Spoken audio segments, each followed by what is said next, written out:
Hi అండి. ఇంట్లో పిల్లలు చాక్లెట్స్ కావాలని అడిగితే కనుక బయట కొనే చాక్లెట్స్ అంత మంచివి కాదు కదండి. ఇంట్లో బెల్లంతో ఇలా హెల్తీగా చీక్లెట్ కానీ చాక్లెట్ కానీ ఏ పేరుతోనే పిలవచ్చు. ఇట్లా చేసి పెడితే వాళ్ళు హ్యాపీగా తింటారు, మనము పిచ్చి తిండ్లు పెట్టలేదు అని సాటిస్ఫాక్షన్గా అయితే ఉంటుందండి మనకు కూడా. నేను నెయ్యి కాచిన గోదావరి ఉంటుంది కదా, దానిలో ఈ బెల్లం వేసి ఇట్లా చేశానండి.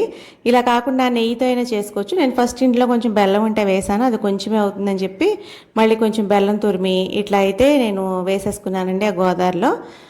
వేసుకొని ఇట్లా కలుపుతూ ఉంటే ఇలా నురుగు నురుగులాగా వస్తుందండి. కొద్దిసేపు ఉడికితే సరిపోతుంది. మరీ ముద్దురుగా ఉడికిపోయింది అనుకోండి, ఇంకా పొడి పొడిలాగా అయిపోతుంది. కొంచెం లేత పాకం ఉంటేనే బాగుంటుందండి ఇది. ఇలా నురుగు నురుగుగా అయిపోయిన తర్వాత దీన్ని ఒక ప్లేట్లాగా అయితే తీసేసుకున్నానండి నేను. కొద్దిగా నెయ్యి రాస్తే బాగుంటుంది కానీ నేను మర్చిపోయి వేసేసాను. ఇది ఆరితే బాగా వస్తుందండి, పల్చగా ఉంటుంది. ఆరకపోతే ఇదిగో చూడండి ఇట్లా ఉంటుంది. నేనైతే స్పూన్తో ఇట్లా ఆరబెట్టుకొని తిన్నానండి. అసలు ఎంత బాగుంటుందండి ఇది. వెనక మహాలాక్టో చాక్లెట్లు ఉండేవి చూడండి, సేమ్ అదే టేస్ట్తో ఉందండి.